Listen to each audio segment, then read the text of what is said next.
గ్రామ పంచాయతీ ఎన్నికల రిజల్ట్పై ఇటు బీఆర్ఎస్ వర్కింగ్ ప్రెసిడెంట్ కేటీఆర్ సంచలన కామెంట్ చేశారు. ఇటు రాష్ట్ర వ్యాప్తంగా 150 గ్రామాల్లో బీఆర్ఎస్ మద్దతుదారులను ఇటు రీకౌంటింగ్ పేరుతో ఓడగొట్టారంటూ కూడా పలు సంచలన వ్యాఖ్యలు కూడా చేంజ్ అయింది. ఇదే విషయంపై మనతో మాట్లాడేందుకు ప్రభుత్వ విప్పు బీర్ల ఐలయ్య ఉన్నారు. వాళ్ళతో మాట్లాడదాం. అన్న చెప్పండి, నిన్న కేటీఆర్ మాట్లాడుతూ ఇటు భువనగిరి ఆత్మీయ సమ్మేళనం ఇటు సర్పంచుల అభినందన సభల్లో కూడా వాళ్ళు కామెంట్ చేశారు మీ గవర్నమెంట్పై. ఇటు 150 గ్రామాల్లో కూడా మరి బీఆర్ఎస్ మద్దతుదారులను రిగ్గింగ్ అంటే రీకౌంటింగ్ పేరుతో ఓడగొట్టారని కూడా ఆయన చెప్పడం జరిగింది. దీనిపై మీరేమంటారు? కేటీఆర్ ఇంకా కూడా అహంకారంతో మాట్లాడుతూ ఆయన మాటలే అహంకారపూరితంగా ఉంటాయి.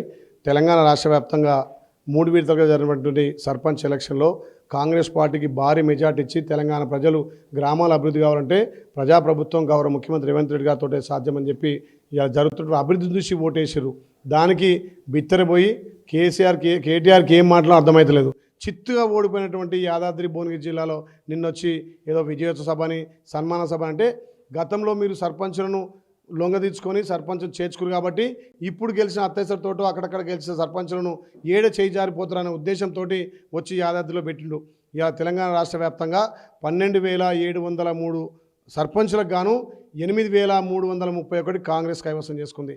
మరి ఇక్కడ బీఆర్ఎస్ బీజేపీ పొత్తులో ఉన్నటువంటి ఒప్పందంతో చేసినటువంటి వాళ్ళు కూడా 4,000 చిల్లర గెలిచినంటే ఇంకా మీకు కూడా తెలంగాణలో వస్తలేదు. మా ప్రజాప్రభుత్వానికి మీ ఫామ్ హౌస్ పాలనకు తేడా ప్రజలు గమనించే మిమ్మల్ని ఫామ్ హౌస్ పంపినా కేటీఆర్ గారి అహంకారం తగ్గలేదు. ఇలా ఆలేరు గురించి మాట్లాడుతున్నాడు. ఆలేరులో 193 అయితే మా కాంగ్రెస్ పార్టీ 126 సీట్లు గెలుచుకుంది. మరి మీరు అక్కడక్కడ అత్యవసర మెజార్టీతో గెలిచి మా ప్రభుత్వం మీద మా మీద చిల్లరేస్తున్నారు.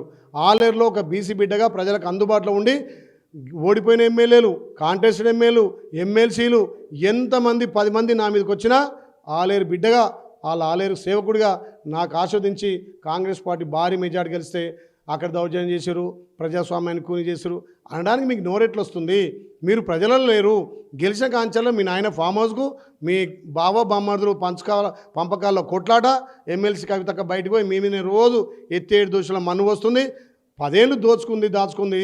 ఇలా సర్పంచ్లకు ఇచ్చి గెలవాలని చూసి కానీ ప్రజాప్రభుత్వం మా ముఖ్యమంత్రి చేసే అభివృద్ధికి ఓట్లేసారు. నిన్ననే మా ముఖ్యమంత్రి గారు మీకు సవాల్ విసిరేదాకా కూడా బయటకు వచ్చే చేత కాదు. ఇవాళ కేసీఆర్ ఏదో ఫామ్ హౌస్కి వెళ్ళి ఏదో ప్రెస్ మీట్ పెట్టినట. అంటే లోపలున్న ఎలుకను కూడా బయటికి తీసుకొచ్చే దమ్ము మా రేవంత్ అన్న తను ఉంది. ఇవాళ దాన్ని చూసైనా కేసీఆర్ మేము సవాల్ విసురుతున్నాం.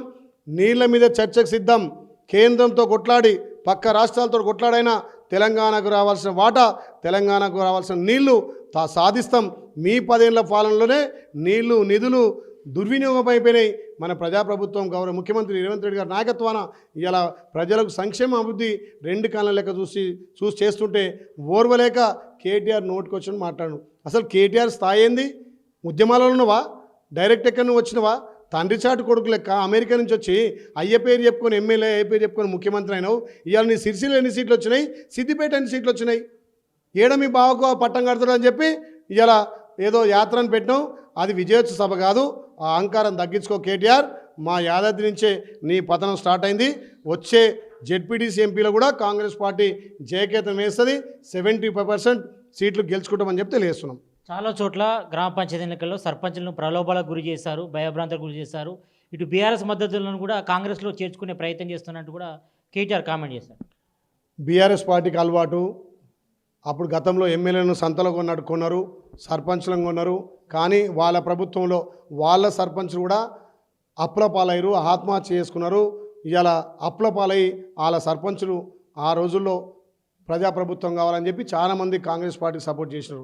ఇవాళ కాంగ్రెస్ పార్టీ మంచి పథకాలు ఇస్తుంది, గ్రామాలను అభివృద్ధి చేస్తుంది, సంక్షేమాన్ని పెద్దపీట వేస్తుంది.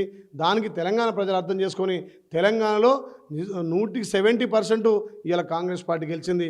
అదే ప్రజాప్రభుత్వానికి నిదర్శనం. మా గౌరవ ముఖ్యమంత్రి పనితీరు ఆ రకంగా ఉంది కాబట్టి ఇవాళ సర్పంచ్లు గెలిచారు. రేపు పెద్ద ఎత్తున ఎంపీటీసీ జెడ్పీటీసీ కూడా కాంగ్రెస్ పార్టీ కైవసం చేసుకుపోతుంది. ఇంకనైనా ఈ కేటీఆర్